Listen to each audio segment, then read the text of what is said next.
Hi friends, എല്ലാവർക്കും ഫൈഹാസ് മീഡിയയിലേക്ക് സ്വാഗതം. അപ്പോൾ ഇന്ന് ഞാൻ നിങ്ങളുമായിട്ട് ഷെയർ ചെയ്യുന്നത് നല്ല അടിപൊളിയായിട്ടുള്ളൊരു ഡേറ്റ്സ് ക്യാരറ്റ് കേക്കിൻ്റെ റെസിപ്പിയാണ്. എല്ലാവർക്കും ഇഷ്ടമാവും. അപ്പോൾ നിങ്ങളെല്ലാവരും ഇതൊന്ന് ട്രൈ ചെയ്ത് നോക്കുക. വളരെ എളുപ്പത്തിൽ തന്നെ നമുക്കിത് വീട്ടിൽ തയ്യാറാക്കാം. അപ്പോൾ നമ്മുടെ ഈ ചാനൽ നിങ്ങൾ ആദ്യമായിട്ടാണ് കാണുന്നുണ്ടെങ്കിൽ പ്ലീസ് ഒന്ന് സബ്സ്ക്രൈബ് ചെയ്യുക. അതിനോടൊപ്പം തന്നെയുള്ള ബെല്ലൈക്കൺ കൂടെ ഒന്ന് പ്രസ് ചെയ്യുക. അപ്പോൾ എന്നാൽ നമുക്ക് വീഡിയോയിലോട്ട് പോവാം.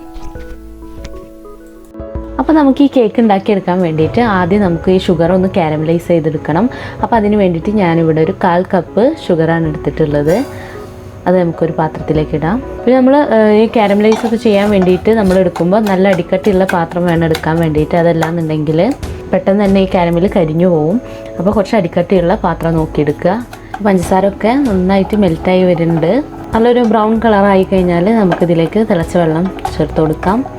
അധികം അങ്ങ് കരിഞ്ഞു പോകാതിരിക്കാൻ വേണ്ടി ശ്രദ്ധിക്കണം. നല്ല ബ്ലാക്ക് കളറായിട്ടുണ്ടെങ്കിൽ കൂടുതലായിട്ടുണ്ടെന്നുണ്ടെങ്കിൽ നമ്മൾ ഈ ഒരു കാരമൽ കയ്പ്പ് വരും. ഇപ്പോൾ നല്ല കളറായി വന്നിട്ടുണ്ട്. ഇനി ഇതിലേക്ക് നമുക്ക് ഒരു 1/2 കപ്പ് ചൂടുവെള്ളം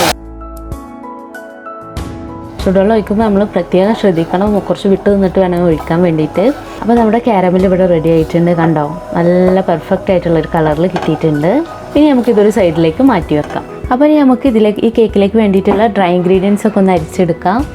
അപ്പോൾ അതിന് വേണ്ടിയിട്ട് ഒരു അരിപ്പ് വെക്കുക. എന്നിട്ട് ഞാൻ അതിലേക്ക് 1/2 കപ്പ് ഓൾ പർപ്പസ് ഫ്ലോറാണ് ചേർത്ത് കൊടുക്കുന്നത്. 1 teaspoon baking powder, 1/2 teaspoon baking soda, പിന്നെ ഒരു 1/2 ടീസ്പൂണ് നട്ട്മഗ് പൊടിച്ചത്, 1/2 ടീസ്പൂണ് പട്ട പൊടിച്ചത്, 1/2 ടീസ്പൂണ് ഏലക്ക പൊടിച്ചത്, പിന്നെ ഒരു 1/4 ടീസ്പൂൺ ഉപ്പ്. ഇത്രയും ചേർത്തിട്ട് നന്നായിട്ടൊന്ന് അരിച്ചെടുക്കുക.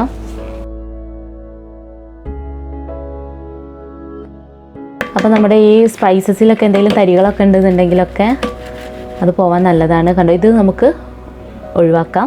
എന്നിട്ട് ജസ്റ്റ് ഒന്നുകൂടെ നമുക്കൊരു വിസ്ക് എന്തെങ്കിലും വെച്ചിട്ട് ഒന്നുകൂടെ നന്നായിട്ടൊന്ന് മിക്സ് ചെയ്യാം. അപ്പോൾ നമ്മുടെ ഡ്രൈ ഇൻഗ്രീഡിയൻസ് ഇവിടെ റെഡി ആയിട്ടുണ്ട്. ഇത് നമുക്കൊരു സൈഡിലേക്ക് മാറ്റി വെക്കാം.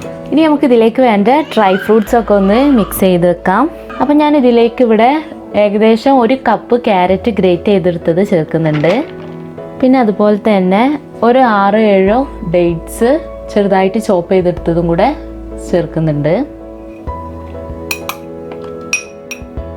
പിന്നെ കുറച്ച് ബ്ലാക്ക് റൈസിൻസ് അതുകൂടെ നമുക്ക് ചേർത്ത് കൊടുക്കാം. ഡ്രൈ ഫ്രൂട്ട്സ് ഒക്കെ നിങ്ങളുടെ ഇഷ്ടത്തിനനുസരിച്ച് നിങ്ങൾക്ക് മാറ്റം വരുത്താം. പിന്നെ കുറച്ച് കാഷ്യൂനട്ട് ചെറുതായിട്ട് ചോപ്പ് ചെയ്തതും കൂടെ ചേർത്ത് കൊടുക്കാം. ഇനി ഇതിലേക്ക് നമുക്ക് ഒരു 1-2 table spoon all purpose floor just ഒന്ന് മിക്സ് ചെയ്ത് കൊടുക്കാം. അപ്പോൾ നമ്മൾ ഈ ഇതിൽ കേക്കിൻ്റെ ബാറ്ററിലേക്ക് ഇത് മിക്സ് ചെയ്യുമ്പോൾ താന്ന് പോവാതിരിക്കാൻ വേണ്ടിയിട്ടാണ്. കണ്ടോ, അപ്പോൾ ഇതുപോലെ ഒന്ന് മിക്സ് ചെയ്ത് വെക്കുക. ഇനി നമുക്കിതൊരു സൈഡിലേക്ക് മാറ്റി വെക്കാം. ഇനി ഇതിലേക്ക് വേണ്ട വെറ്റ് ഇൻഗ്രീഡിയൻസ് ഒന്ന് നമുക്ക് ബീറ്റ് ചെയ്തെടുക്കാം. ഞാനിപ്പോൾ ഇതിലേക്ക് 3 എഗ്ഗാണ് യൂസ് ചെയ്യുന്നത്. അപ്പോൾ ഈ 3 എഗ്ഗ് നമുക്ക് നന്നായിട്ടൊന്ന് ബീറ്റ് ചെയ്തെടുക്കാം. ഇനി നമുക്ക് ഇതിലേക്ക് കുറേശ്ശെ പഞ്ചസാര ചേർത്ത് കൊടുക്കാം. ഞാനിപ്പോൾ ഒരു 1/2 കപ്പ് പഞ്ചസാരയാണ് ഇതിൽ ചേർക്കുന്നത്. കുറേശ്ശായിട്ട് ചേർത്ത് കൊടുത്തിട്ട് ബീറ്റ് ചെയ്യാം. കാരണം നമ്മളിപ്പോൾ ഒരു 1/4 കപ്പോളം കാരമലൈസ് ചെയ്തിട്ട് എടുത്തിട്ടുണ്ടായിരുന്നു. പിന്നെ ഞാനിതിൽ ഡേറ്റ്സിൻ്റെ പേസ്റ്റ് കൂടെ ചേർക്കുന്നുണ്ട്. അപ്പോൾ അത്യാവശ്യം നല്ല മധുരം ഉണ്ടാവും. ഇനി നിങ്ങൾക്ക് വേണമെന്നുണ്ടെങ്കിൽ എക്സ്ട്രാ ഒരു 1/4 കപ്പ് വരെ നിങ്ങൾക്ക് ഇതിൽ ചേർക്കാം. ഇനി നമുക്കിതിലേക്ക് 1 ടീസ്പൂണ് വാനില എസൻസ് കൂടെ ചേർത്ത് കൊടുക്കാം. ഇനി നന്നായിട്ട് നല്ല ഫ്ലഫി ആയി വരുന്ന വരക്കും നമുക്ക് ബീറ്റ് ചെയ്യാം. ഇപ്പോൾ എഗ്ഗ് നല്ല സ്റ്റിഫായിട്ട് വന്നിട്ടുണ്ട്, കണ്ടോ. ഇനി അടുത്തതായിട്ട് ഇതിലേക്ക് ഒരു 1/2 കപ്പ് സൺഫ്ലവർ ഓയിൽ ചേർത്ത് കൊടുക്കാം. അപ്പോൾ ഇനി നമുക്ക് ഇതൊന്നുകൂടെ മിക്സ് ചെയ്യാം. അതിന് പകരം നിങ്ങൾക്ക് ബട്ടർ വേണമെങ്കിൽ ഒരു 150 ഗ്രാം ബട്ടർ മെൽറ്റ് ചെയ്തിട്ടും ചേർക്കാം. ഒന്ന് ജസ്റ്റ് ഒന്നുകൂടെ ഒന്ന് ബീറ്റ് ചെയ്ത് കൊടുക്കാം. ഓയിൽ ചേർത്തിട്ട് അധികം ബീറ്റ് ചെയ്യേണ്ട ആവശ്യമില്ല. ഇനി നമുക്ക് ഇതിലേക്ക് നമ്മൾ നേരത്തെ തയ്യാറാക്കി വെച്ചിട്ടുള്ള കാരമൽ സിറപ്പ് ചേർത്ത് കൊടുക്കാം.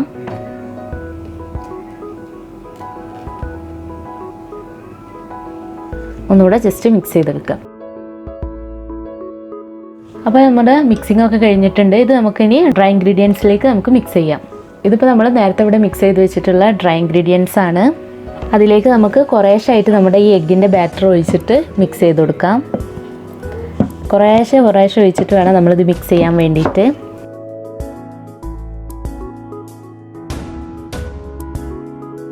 നമ്മളിങ്ങനെ മിക്സ് ചെയ്ത് വരുമ്പോൾ നിങ്ങൾക്ക് കട്ട പിടിച്ചതൊക്കെ ആയിട്ട് തോന്നും. പക്ഷേ നമ്മളിത് മൊത്തത്തിൽ മിക്സ് ചെയ്ത് വരുമ്പോൾ കറക്റ്റ് ആയിക്കോളും. കണ്ടപ്പോൾ ബാറ്റർ നന്നായിട്ട് ഞാൻ മിക്സ് ചെയ്തെടുത്തിട്ടുണ്ട്. ഇനി അടുത്തതായിട്ട് ഇതിലേക്ക് ചേർക്കാൻ പോകുന്നത്, ഇത് ഞാൻ 1 കപ്പ് ഡേറ്റ്സ് 1/2 കപ്പ് വെള്ളത്തിൽ നന്നായിട്ടൊന്ന് വേവിച്ചിട്ട് ഒരു 5 മിനിറ്റോളം വേവിച്ചാൽ മതിയാവും. അധികം വെള്ളം ഒഴിക്കരുത്. ഒരു 5 മിനിറ്റ് വേവിച്ചതിന് ശേഷം ചൂടാറിയതിന് ശേഷം നന്നായിട്ട് ചൂടാറിയതിന് ശേഷം മിക്സിയുടെ ജാറിലിട്ടിട്ട് ഒന്ന് പേസ്റ്റാക്കി എടുത്തിട്ടുള്ളതാണ്. അപ്പോൾ നമ്മുടെ ഈ ഡേറ്റ്സ് കേക്കിന് നല്ലൊരു ഫ്ലേവർ ഉണ്ടാവും. അതുകൊണ്ട് നമുക്ക് ഈ ഒരു സ്റ്റേജിൽ നമുക്ക് ഇതിലേക്ക് ചേർത്ത് കൊടുക്കാം. ഇനി നമുക്ക് ജസ്റ്റ് ഒന്ന് ഫോൾഡ് ചെയ്ത് കൊടുക്കാം. ഇനി നമുക്ക് അടുത്തതായിട്ട് ഇതിലേക്ക് നേരത്തെ നമ്മൾ മിക്സ് ചെയ്ത് വെച്ചിട്ടുള്ള ഡ്രൈ ഫ്രൂട്ട്സും ക്യാരറ്റും കൂടിയുള്ള മിക്സ് ചേർത്ത് കൊടുക്കാം. നമുക്കൊന്ന് ജസ്റ്റ് ഒന്ന് ഫോൾഡ് ചെയ്യാം. അപ്പോൾ നമ്മുടെ കേക്കിൻ്റെ ബാറ്റർ ഇവിടെ റെഡി ആയിട്ടുണ്ട്. ഇനി ഇത് നമുക്ക് കേക്ക് ടീനിലേക്ക് മാറ്റാം. അപ്പോൾ കേക്ക് ടീന് ഞാൻ ആദ്യം തന്നെ ബട്ടർ പേപ്പറൊക്കെ വെച്ചിട്ട് സെറ്റ് ചെയ്ത് വെച്ചിട്ടുണ്ടായിരുന്നു. ഇനി നമുക്ക് ഈ കേക്കിൻ്റെ മിക്സ് ഇതിലേക്ക് ഒഴിച്ചു കൊടുക്കാം.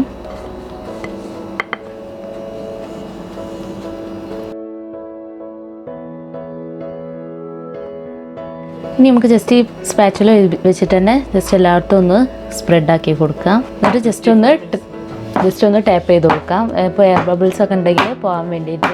ഇനി നമുക്കിത് ബേക്ക് ചെയ്തെടുക്കാം. അപ്പോൾ അതിന് വേണ്ടിയിട്ട് ഞാൻ കുറച്ച് മുന്നേ തന്നെ 180 ഡിഗ്രിയിൽ ഒരു 10 മിനിറ്റ് ഞാൻ പ്രീഹീറ്റ് ചെയ്യാൻ വെച്ചിട്ടുണ്ടായിരുന്നു. അപ്പോൾ ഇനി ഇത് നമുക്ക് ഒരു 55 മിനിറ്റ്സ് ബേക്ക് ചെയ്തെടുക്കാം. അതൊക്കെ ഓരോരുത്തരുടെ ഓവനെ ഡിപ്പെൻഡ് ചെയ്തിട്ടിരിക്കും. ഞാനിപ്പോൾ ഇതൊരു 55 മിനിറ്റ്സ് വെച്ചിട്ടാണ് ബേക്ക് ചെയ്തെടുക്കുന്നത്. അപ്പോൾ ഇനി നമുക്കിത് ബേക്ക് ചെയ്തെടുക്കാം. അപ്പോൾ നമ്മുടെ ഡേറ്റ്സ് ക്യാരറ്റ് കേക്ക് ഇവിടെ റെഡി ആയിട്ടുണ്ട്. ഞാനിപ്പോൾ ഇത് കേക്ക് ടീനിൽ നിന്ന് ഡിമോൾഡ് ചെയ്തിട്ടുണ്ട്. അപ്പോൾ നമുക്കിതിൻ്റെ ബട്ടർ പേപ്പർ ഒന്ന് റിമൂവ് ചെയ്യാം. നല്ല പെർഫെക്റ്റ് ആയിട്ട് വന്നിട്ടുണ്ട് നമ്മുടെ കേക്ക്. നല്ല കളറ് പെർഫെക്റ്റ്. നമ്മൾ കാരമലൈസ് ചെയ്തുകൊണ്ടും പിന്നെ അതുപോലെ തന്നെ നമ്മളിതിൽ ഈത്തപ്പഴത്തിൻ്റെ പേസ്റ്റും ചേർത്തിട്ടുണ്ടായിരുന്നല്ലോ. അതുകൊണ്ട് തന്നെ നല്ല ബ്രൗൺ കളറും കിട്ടിയിട്ടുണ്ട്. ശരിക്കും ഒരു പ്ലം കേക്കിൻ്റെ അതേ ഒരു ടേസ്റ്റാണ് ഈ ഒരു കേക്ക് എന്ന് പറയുന്നത്. നല്ല സ്പോഞ്ച് ആയിട്ടുള്ള കേക്കാണ്. അപ്പോൾ നിങ്ങളെല്ലാവരും ഇതൊന്ന് ട്രൈ ചെയ്ത് നോക്കുക. എല്ലാവർക്കും ഇഷ്ടമാവും.